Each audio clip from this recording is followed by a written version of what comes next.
Hello everyone, welcome back for another cooking video. I hope you're doing well, and I really appreciate that you have clicked on this video to watch. If you like it, please hit the like button and subscribe to my channel, and feel free to leave a comment to give me any ideas for what future videos you would like to see. And also feel free to share with your friends.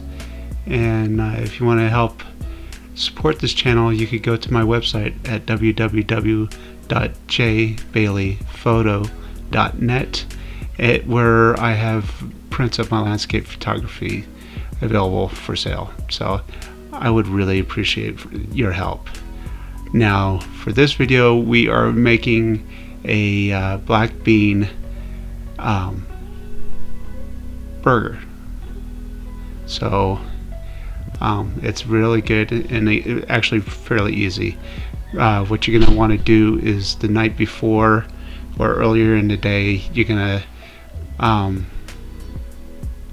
either, if you're using dried black beans, you want to cook them early and let them cool off, or you could use canned, but it's cheaper to use dried. So just cook them until they're tender, and then once they're cooled off enough, use a food processor and add the beans to the food processor to break them down to a chunky consistency. Think of like refried beans, but with some chunks of beans still in there.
Once you've got the beans processed down, just empty out the food processor into a separate bowl.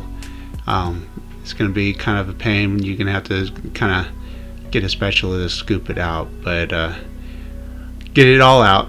And just remember, your portions don't have to be as much as mine. I'm cooking for a whole week. But if you want only just one serving, just use a little bit of beans, you know. So, okay, so once I get it all broken down, you're gonna make a tomato paste slurry that's gonna kind of help bind it together, but also add flavor and help kind of give it a reddish tone to it to make it look closer to regular meat, but it's not exactly so. But it adds good flavor, so that's what's important. So add some tomato paste to a bowl. Next,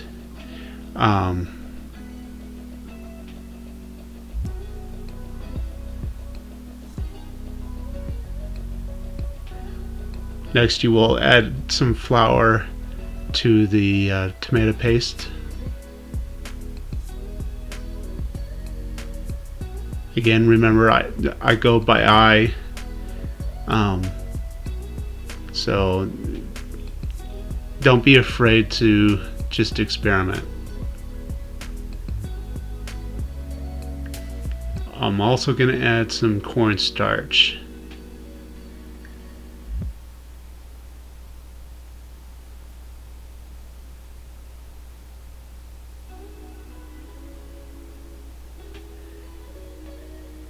And then after that, all you need to do is get a fork out or a whisk, and then add some water to the bowl, and then mix it up together really well.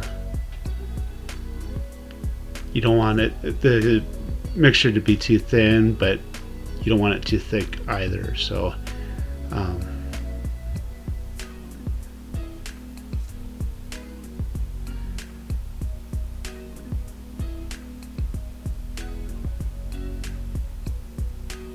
alright, set it to the side, and then grab your main bowl and you add as much garlic as you want to taste.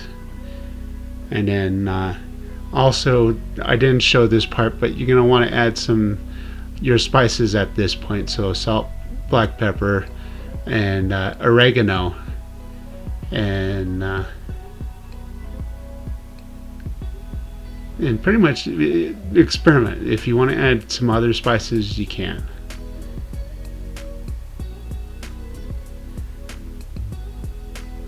And add corn kernels. You also could add some jalapenos. The original recipe that I had found said to use jalapenos, but I didn't have access to them at this time, so I just skipped it. But feel free to do it yourself. I'm sure it would taste great for a southwestern kind of taste. But as you can see here, add that tomato paste concoction to the beans.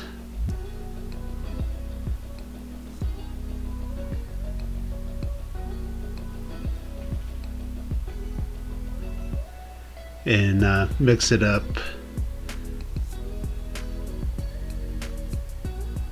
Now you could use a spoon like I'm doing here, but or you could just use your hands. It's much easier to use your hands. I don't know why I was using a spoon at this point, but as you'll see in a clip later on in this video, that I get frustrated with the spoon and I just use my hands. But you're doing just quick mix up, and then you can add panko bread crumbs.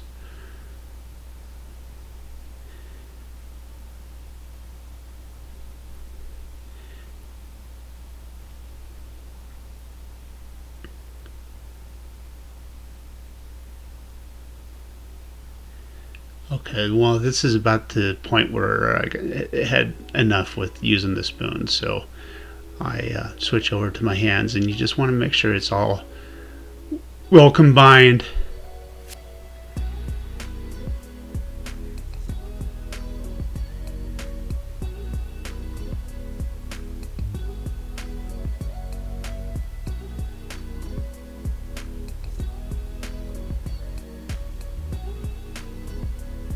Okay, once you've got it all combined, if you watch my last video, I used this same technique. I form all the patties, and make them the size that you want. You don't have to make them as big as I do, So I just form them and I stick them in the tray. I had gotten about 9 patties out of that mixture. And